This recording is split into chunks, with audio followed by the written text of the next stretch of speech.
Hey, everybody, and welcome to another episode of Eating and Meeting. I'm your host, Tracy Stuckrath, and today I'm in Austin, and I'm here to attend the Food Tank, All Things Food, today and tomorrow. So after this episode, that's where I'm headed. But before we go, I'm so excited to introduce you to Allie Smith. She is the development director at Partnerships for Children, but she's also a chef and the creator of the Gather With Cookbook project. Allie merges her love for food and community to support foster families, organizing chef collaborations, private dinners, and events that give back to children and family in need. Hello, Allie. Hello. I'm so happy to be here. I'm so happy for you to be here as well. I'm going to turn on my do not disturb so nobody bugs us. Same too. Yeah. And we chatted a few months ago because I met you through the La Dame's chapter here in Austin. Yeah. And so I was like, oh my gosh, I have to talk to you on the podcast. So I'm so excited to have you here for Women's HERStory Month. Because I really do think that you are, as the sign says here, bridging the gap with the food and beverage offerings that you're doing and what you're doing with foster care. So thank you. Of course. It's an honor to be here. So tell me what Partnerships for Children is, and then how you are bridging that gap with food and beverage and foster care. It's an interesting tie-in of a little bit of my background, but Partnerships for Children, we are in Austin, Texas, but we do serve kids all over Central Texas, from Waco all the way to some kids in El Paso and West Texas as well. And we basically essentially bridge the gap for kids entering foster care all the way to reunification or adoption processes and beyond. And our programs are tailor-made for kids. So it's mentoring. We have a resource room for all brand new items in the CPS building in North Austin. And then we also have holiday wishes. We provide Christmas gifts for kids, about 7,000 kids, and it's exact gifts that they ask for. It's a really special program. And then the Heart Gallery as well. And what the Heart Gallery is it's photos of kids that are up for adoption in the Central Texas area, and it allows the public to lay their eyes on them. So any need that we can add and we can support these kids to try to help them, any child really connected to CPS. So it's an amazing organization. And I have a culinary background and formal training about 6 years ago. And then I went into case management. And it's just something that I kind of started doing for fun and teaching kids cooking lessons all throughout Austin, different group homes and residential treatment centers, and then also doing private lessons for kids that are in new placements in foster care. And I just saw a big need. And in our resource room, the Rainbow Room, which I previously mentioned, case managers come in daily and ask for gift cards for HEB. Families that take in kids are not given any sort of supplemental food income when they bring in a placement. So that's when my brain started working. And I knew a lot of these incredible chefs in Austin. I was like, this is an incredible gap to bridge. And yeah, it just happened. It's happening in so many different ways that I know we'll talk about, but it's exciting. So yeah, it's a little bit about partnerships and a tiny bit about my background.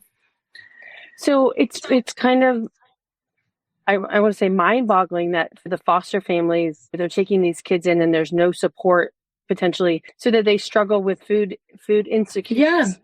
Yeah. While you think they're being adopted or not adopted, but they're being put in foster care, but there's still food insecurity in that. So can you talk a little bit about that? Absolutely. I think the knowledge is just not out there. And so it's not that people are uneducated, but it's just a lot of people don't know. They simply don't know until the facts are spoken to them that about a little over 28,000 kids, September 2024, were reported in foster care or connected to a CPS case in Texas. And we're the second, besides California. We have the most children in foster care. And it's getting worse, and it's getting to be a lot more. There's agencies begging for placements. Kids are sleeping in police offices, fire libraries with their case managers. Their case managers often come in for hotel vouchers for a night because they don't have places to take kids right away. And it's crazy and it's mind-boggling. And 62% of these kids are on SNAP benefits. And with SNAP benefits, the overload of that, there's about a 100-day wait for you to you're able to utilize these benefits. So with a kid being removed and then they're going into a family might have to wait 100 days to receive this. And then the child might even be in a new home in the next 10 days. So the inconsistency of having that, and schools are a lot of times are when they get their best meal or when they're in schools. And it's crazy, actually. In 2023, Texas denied partnership with the summer EBT program. And basically what that is allowing kids, it's $120 per child for a child to access the same kind of food during the summer. And Texas denied that. So it's a major, major thing. And you would think because these kids belong to the state that they are taken care of. But really, it's up to private organizations, individuals, families, residential treatment centers to make sure these kids are getting nutritious meals daily. And a lot do fall through the cracks. And the foster families that want the support, that have multiple kids in their homes. Food is expensive. Kids are expensive and they're not getting any sort of supplemental income. So it's a massive need. And I don't think a lot of people are aware of it at all. So, yeah. Well, and then with the funding that was just denied for school meals and lunches, the USDA program, that's going to impact you even more. Absolutely. Yeah.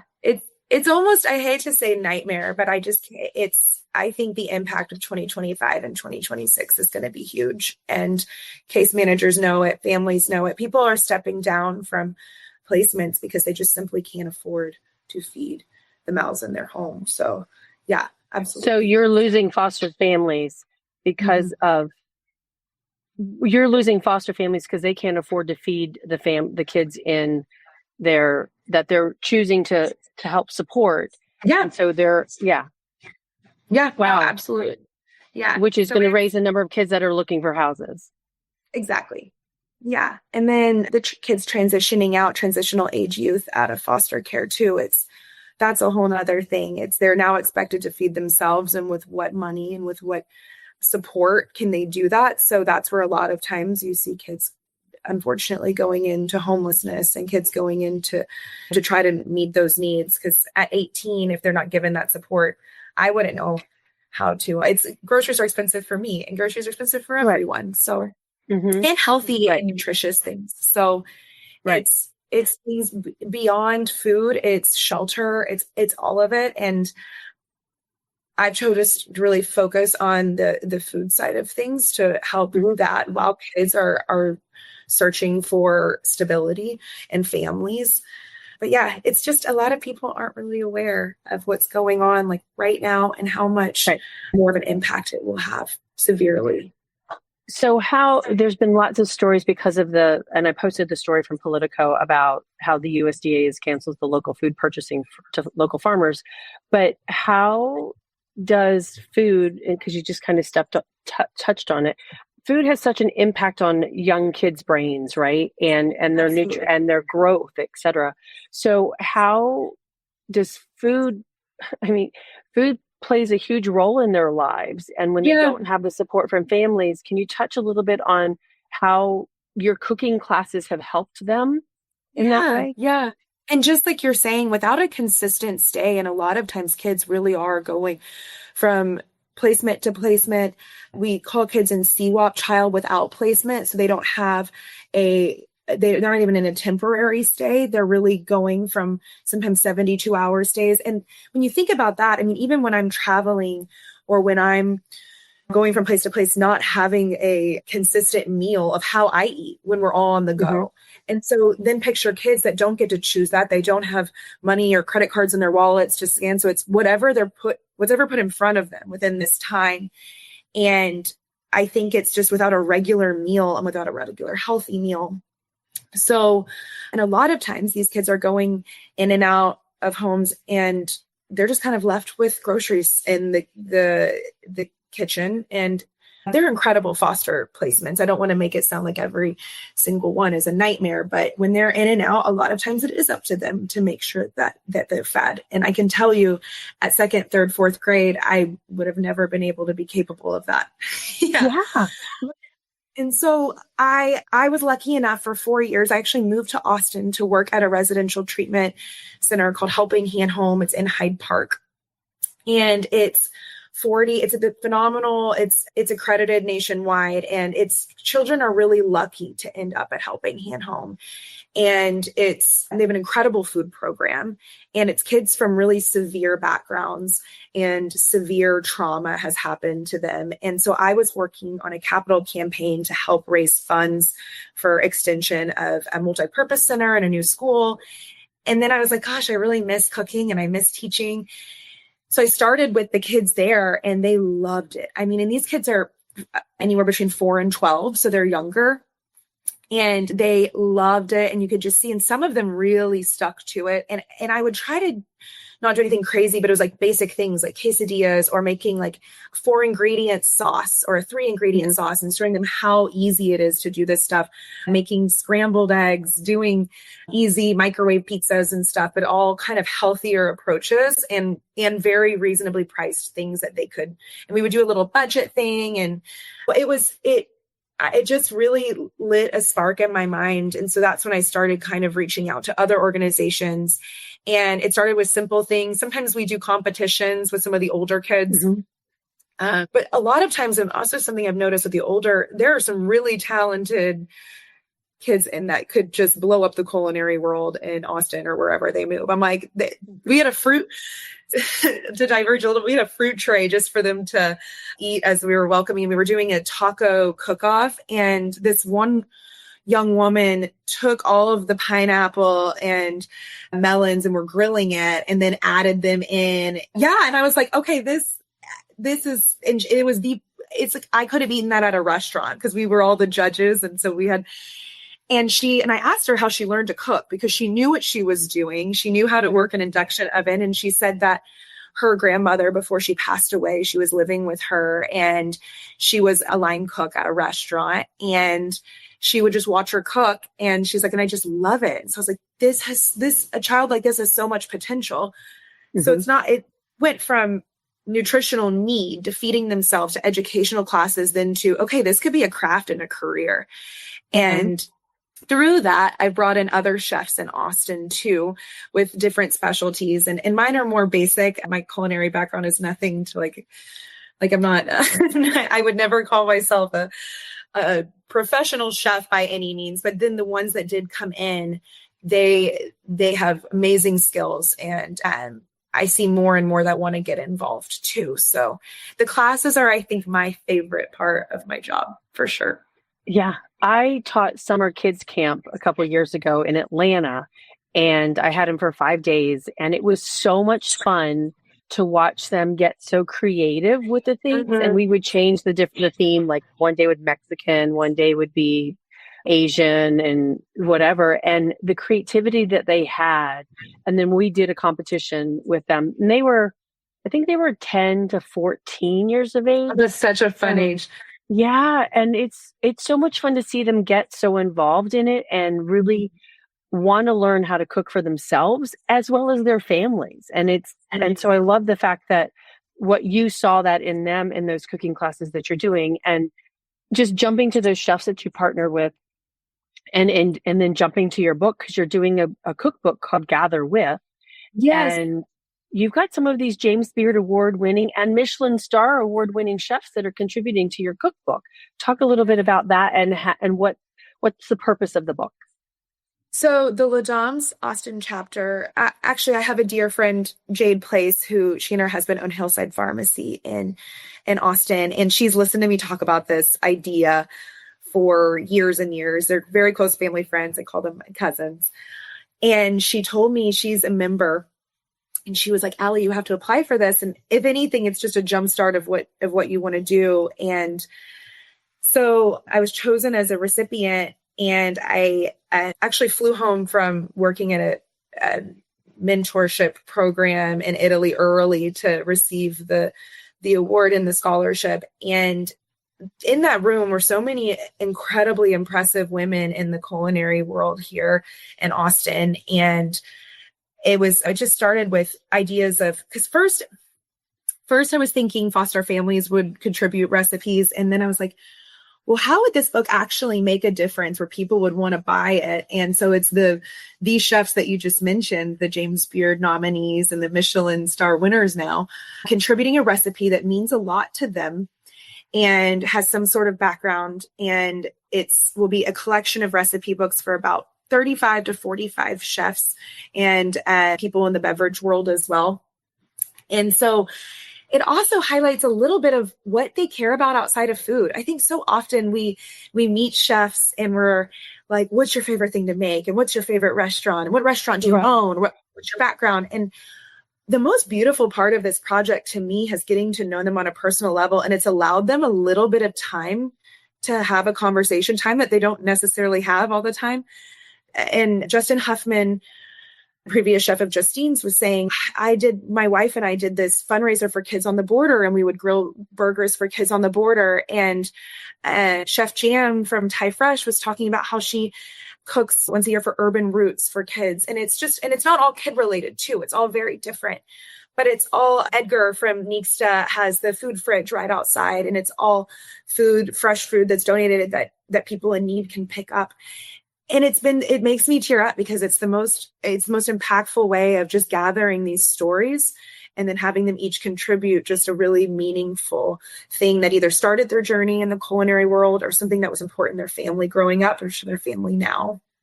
And I've finished the recipes, we finished the shoots, and now it's in the editing process. But I think it will be a really beautiful piece. And then all of that, 100% of the proceeds will go towards food security for kids connected to CPS in a different way, whether it's HEB gift cards, funding for new programs starting up. Yeah. I rambled a little bit. I apologize. No. That's all great information. No. Yeah. And exciting. And I like the fact that you said you're hearing these other stories, because even though they're a restaurant chef, food means something different to them potentially, right? I mean, food means different things to every single person, whether it's food security, insecurity, a job, food allergy, or whatever. But the fact that these chefs and how many do you have? Right now, I mean, it's about 45-ish. So it's going to be, we extended to Marfa because it was just a fun Austin tie. And so we have 4 chefs out there.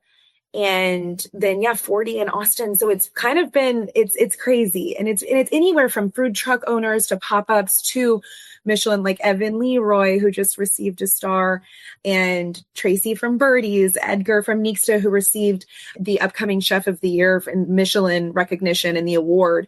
And so it's incredible. And so it's just all these varying different levels of just what people that just food has shaped their careers, and they've impacted this city in so many different ways. So it's fun. It's a fun project for sure. And are the recipes for kids in foster care, or is it for anyone that's going to be able to cook? It's for anyone that's going to be able to cook. I will say some of them are a little out there, but they'd be fun. And I make sure, so it's chef's recipes in their own world, but in their own words, but we try to make it more simplified for people at home. Not basic cookbooks, but like people that would understand that have no background in the culinary world. So but actually we are doing a few kids recipes too. So it's for both things. Yeah. And when I want to get back to I love the cookbook is awesome. And I really love how that's pulling together, but I really want to get back to like really talking about the lack of food for the kids that are in foster care, and I don't know what my next word, like, how are you connecting also with farmers, I guess, and showing these kids that hospitality, and we'll get to what we were talking about before the show too, is creating a hospitality program for these kids. Yes. Yeah. So the hospitality program, and we're kind of, it's all in the works, but there is a massive, and I mentioned it a little earlier about kids, transitional age youth. So that's anywhere between kids that are 16 to 22, and young adults, not kids. And basically it's, if they're not going the, I say traditional college route, because I don't believe that is for every young adult by any means. And a lot of times that doesn't happen. And a lot of times, most of the time, I would say almost 99% of the time, these kids, what they're missing is community, and community to push forward and to further their careers and their life. And so partnering started new conversations with hotel groups and restaurants of a training programs, kids that can learn skills in farming and in the service world, or if they did want to learn some basic cook skills to then maybe become a CDC one day at a restaurant or own their own restaurant one day, and business skills and hospitality business, and then allowing businesses in Austin to hire them.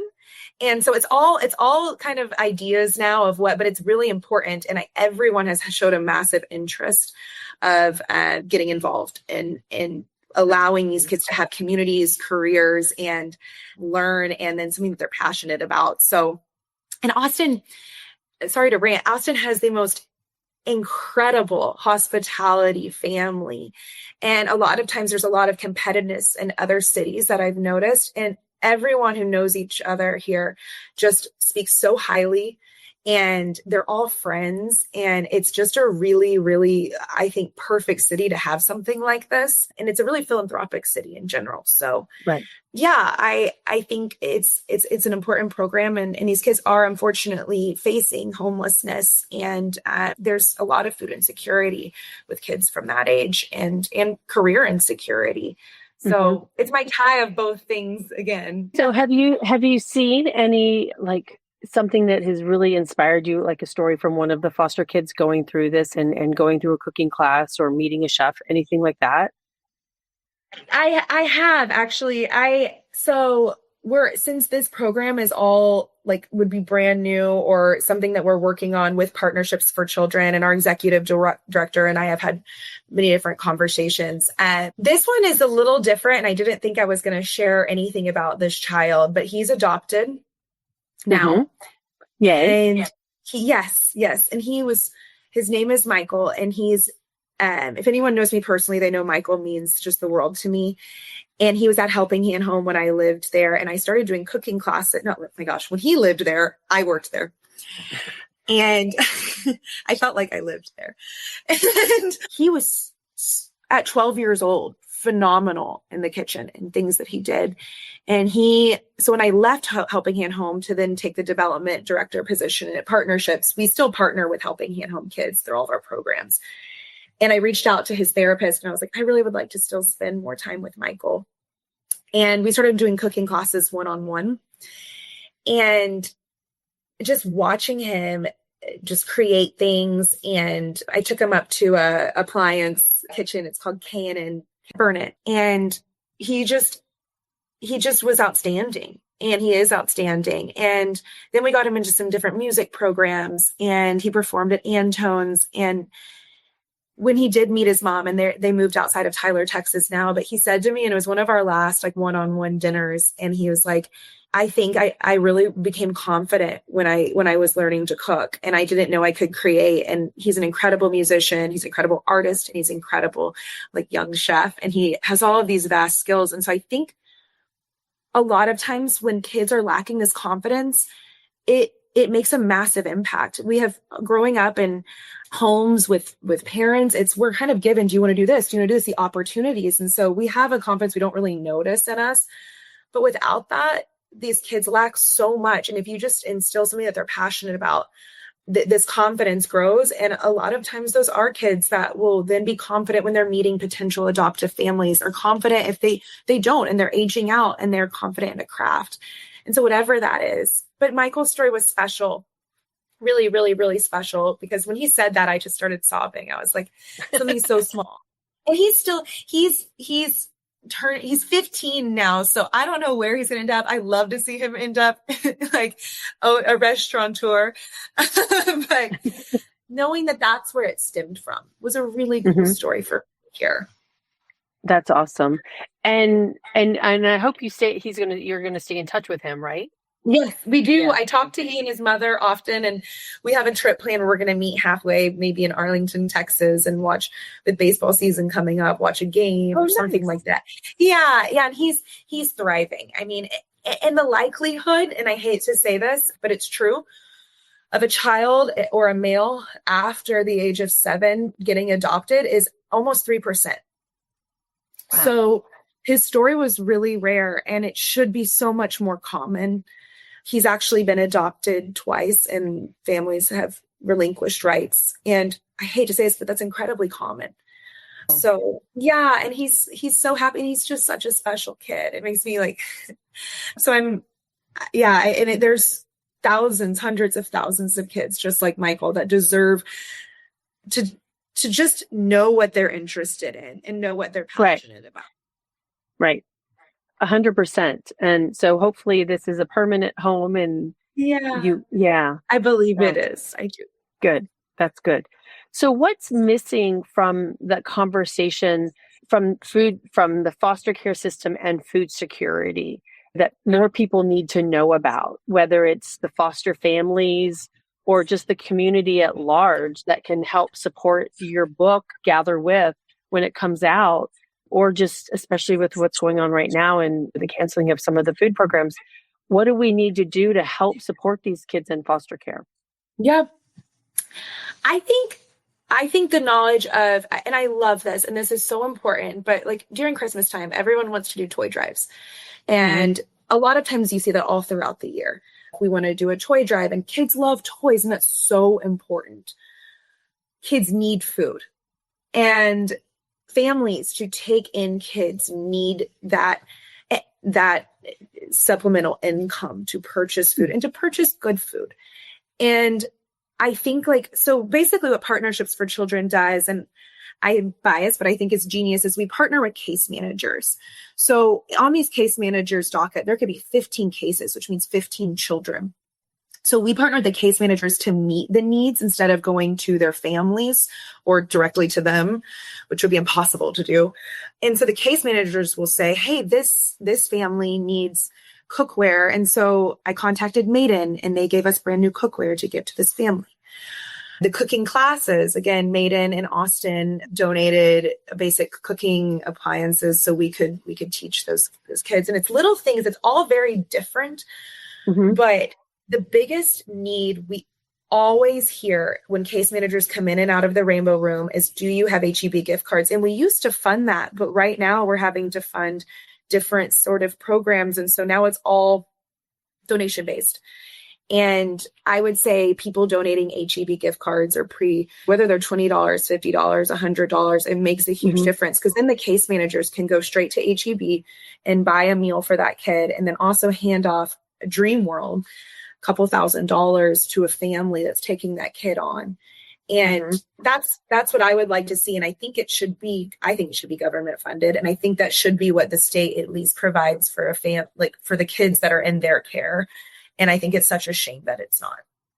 So if individuals are interested, I think it's an easy thing to do. And there's so many incredible nonprofits outside of Partnerships for Children in any city that you can just say, can I buy a handful of gift cards and whatever this goes to, would you make sure it gets to the right families? And I can tell you they'd be elated.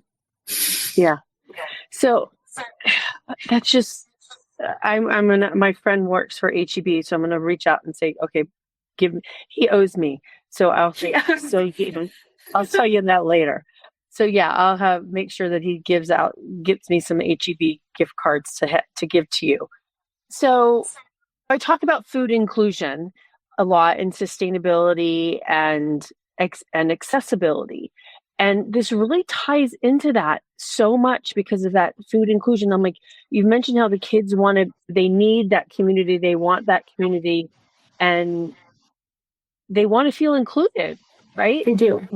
And so how do you, in your world, how do you define food inclusion? And how do you help these families provide that through food? Right now, also, another side thing is food banks have reported in 2024 that they are under-resourced, and they're in Texas. And it was like 62% of their clientele was actually families connected to CPS as well. So what we do is and CPS, just because we've said it a couple of times, Child Protective Services. Sorry, yeah. Okay. No, that's okay. So what that is any child that's connected to a case. There are active cases, and that is 28,000 right now, or over 28 in Texas. It's crazy. And about 8,000 of those kids are in Central Texas.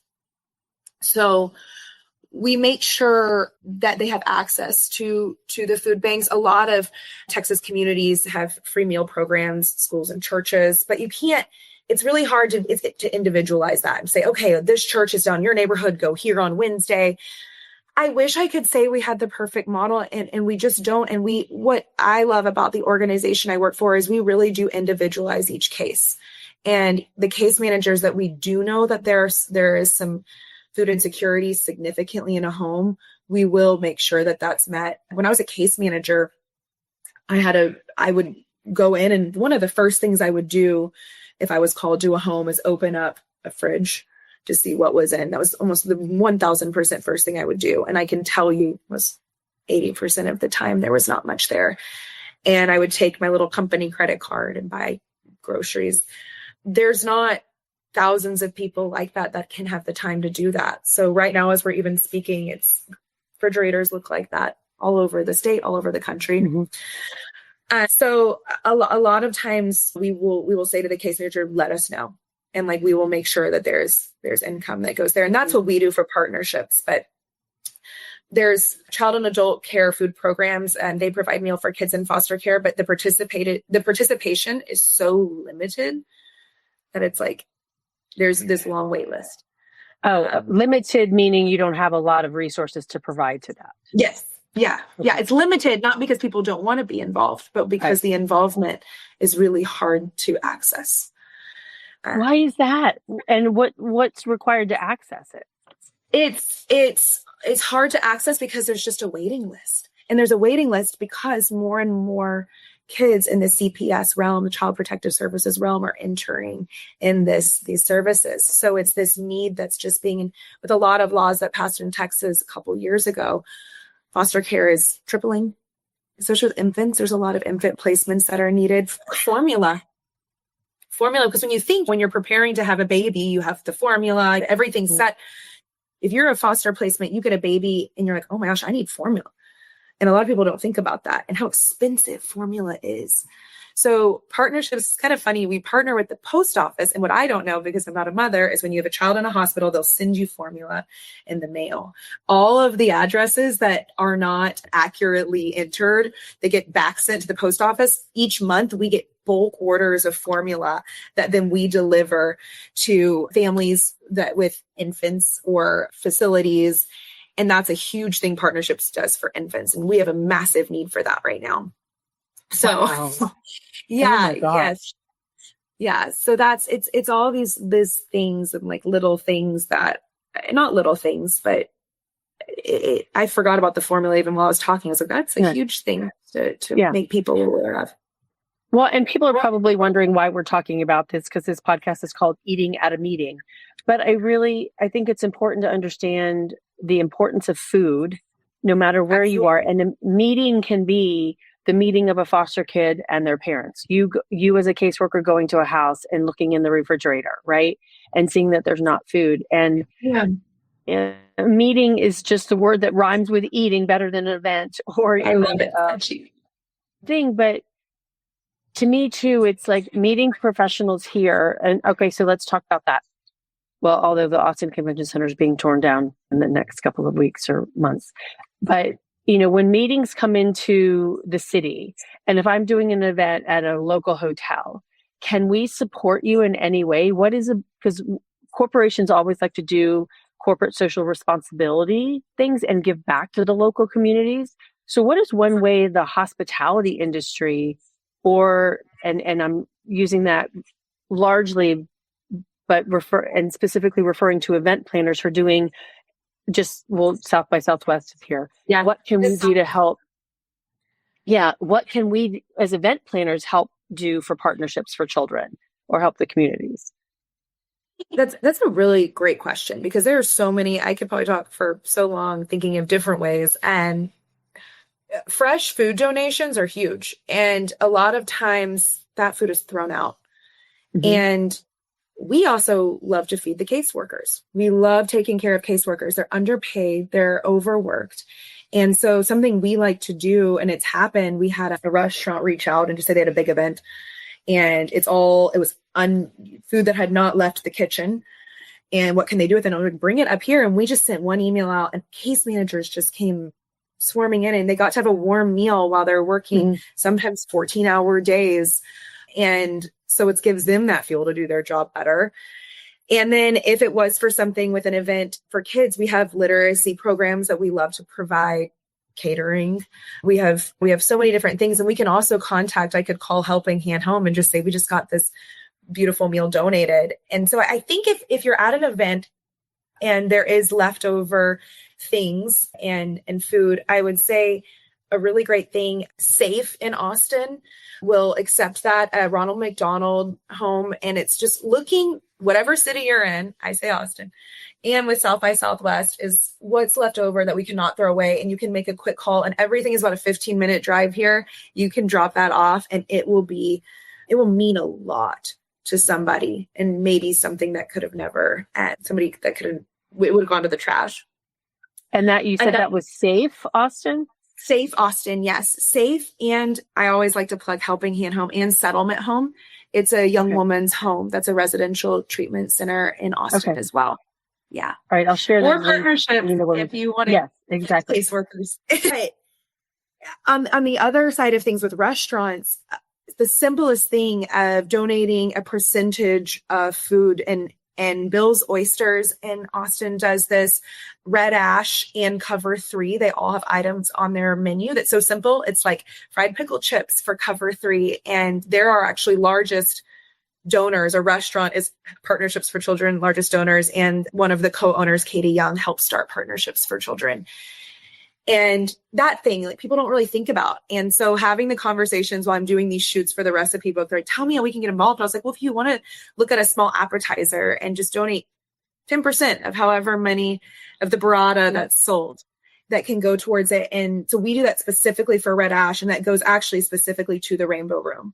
And so it's very helpful and it's really easy and it's beautiful to see that partnership. So it's a great way for restaurants to get involved too. That's awesome. That's very cool. Yeah. And then, so when event planners come, they can talk and say, what are we doing? What are you doing for the community? How can we help feed people in the community? And I think we're going to really need that going forward. And absolutely, the fact that you had 28,000 kids in Central Texas in foster care, or in Texas in foster care, that's mind boggling.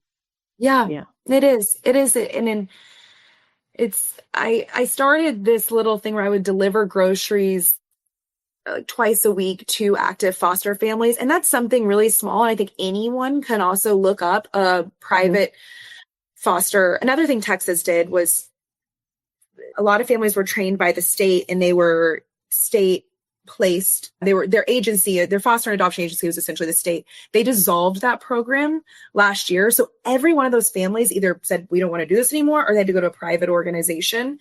So places like Helping Hand Home or Adoption, if you just literally Google foster and adoption agencies, you can call them and say, what families really need groceries this week?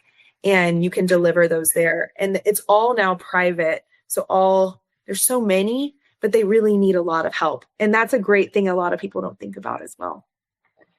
That is amazing that we can do that. But it's also very disturbing that we have to do it. It is. Yeah, it is. Yeah. And food has a role in healing and in connection. And I know we've talked about this a little bit before, but what would describe that, but then also at the same time, if you could design the ultimate community-driven dining experience to help fuel that healing and connection for the community, for foster families, what would you do? This is my dream. And I can't believe you're asking this because it means, and I just started talking about it to various people out loud. Because I know when you talk about things out loud that they can happen. My dream I never leave partnerships for children. I can do this.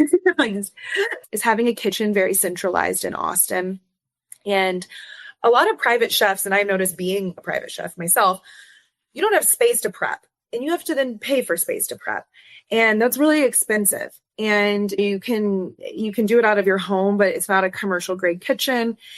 And so I envision, and this is just me in particular, there's so many different ways, but envision a kitchen accessible and centralized in Austin where people can come in and out and use it as a prep space. And then for their time in that kitchen, they make pre-made meals that go into a walk-in, and then case managers can actually utilize that walk-in and deliver fresh.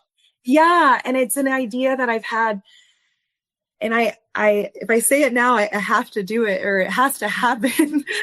So I'm saying it on record, but then they're able to take that and their frozen meals that then they can just reheat and they can use. And I think the amount of people that would get involved in that could be evenly distributed around Austin.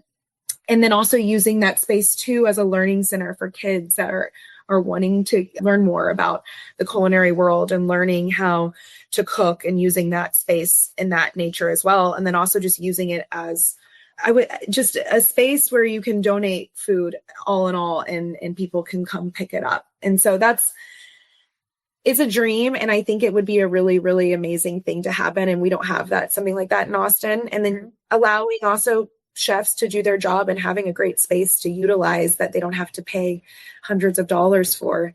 Right. While they're trying. Yeah. Yeah. So it's an idea. I love that. Now I love that idea. And I immediately thought of my friend Aubrey Alvarez out of Des Moines, who created a fridge program, had 80 fridges across Des Moines.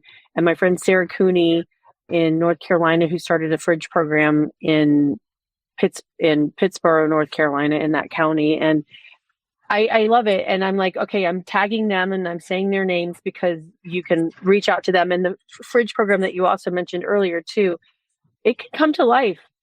Yeah. And I'm going to wish it here, right on the Eating and Meeting podcast. You're welcome. Thank you. I was like, now that I'm saying this on record, I don't say this to many people. I have to. Yes, exactly.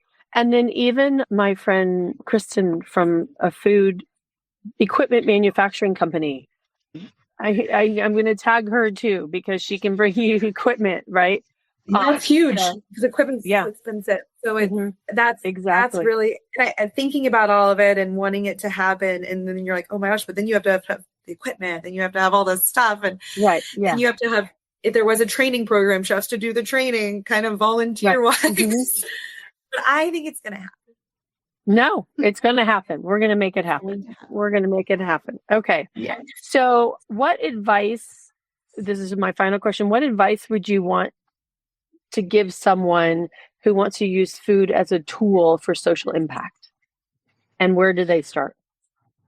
I think start with what they're capable of. So if it's a chef, if it's somebody that wants to donate, if it's anything, what I previously mentioned is open your computer, Google, and if it's an impact for families and kids connected to CPS, the best thing is foster and adoption agencies or RTC, residential treatment centers, and call and say, how can I assist? And I can promise you, they will have something for you right away, whether it's teaching a cooking lesson.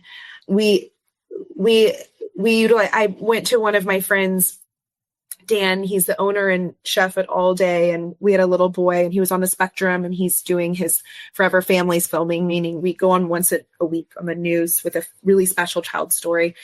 And this little boy wanted to make pizza. And so Dan donated the entire space of the restaurant and his time to teach the child to make pizza. And that's just this, I'll send you the link after this, and it's really special. And he was so honored to do it. And he made that boy will remember that for the rest of his life. And so he will. And Dan to this child is like a hero, and he's like he loves pizza, and he wanted to be a chef. And so it's the 3-minute long segment that if you Google Forever Families, you can find it and then put All Day Pizza in. But that's just such a tiny thing. And Dan was one of those people who was like, how can I help? Everybody that asks, I'm like, okay, now you've asked this, I'm going to make sure. So I think if you're just hearing this right now and you're like, I want to make a difference, and say you're not in Austin, just Google and give them a call and say, can I help bring HEB gift cards? Would you like fresh food? Would you like catered food for an event for these families or kids? Or if you are a chef, I want to teach cooking lessons, because I can promise it's so impactful for these kids that don't necessarily ever have the access to something like that or the opportunity. So, yeah. Right. I just found it on one of the local TV stations, but I'm sure you can send me the other link too. Probably it's a K-View. Our sweet Hannah Rucker covers each one of these segments weekly, and each kid gets to live out a dream. And then it's also telling the community about their story and hopes to highlight their adoption journey. That's awesome. That's very cool. Yeah. All right. Well, I am so grateful that we have met, and thank you, Stacy, for introducing. Or actually, I saw Stacy's picture in your video or in a video, and I'm like, hey, I'm like, please introduce me to Allie. She's incredible. Her hot barbecue recipe will be in the book. Spicy barbecue recipe. Okay, awesome. Very cool. Okay, so now everybody, you can connect with Allie on Instagram with at Gather with Allie.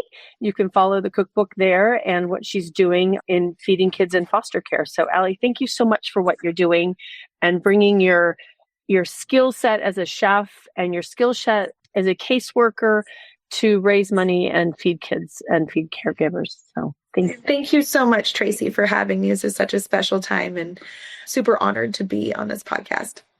Thank you so much. Everyone, stay tuned next week. We've got a couple of episodes coming to you. And until then, stay safe and eat well. Thanks. Thanks for listening to the Eating at a Meeting podcast, where every meal matters.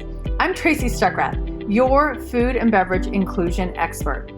Call me and let's get started right now on creating safe and inclusive food and beverage experiences for your customers, your employees, and your communities. Share the podcast with your friends and colleagues at our Eating at a Meeting Facebook page and on all podcast platforms. To learn more about me and receive valuable information, go to tracystuckrath.com. And if you'd like more information on how to feed engagement, nourish inclusion, and bolster your bottom line, then visit eatingatameeting.com.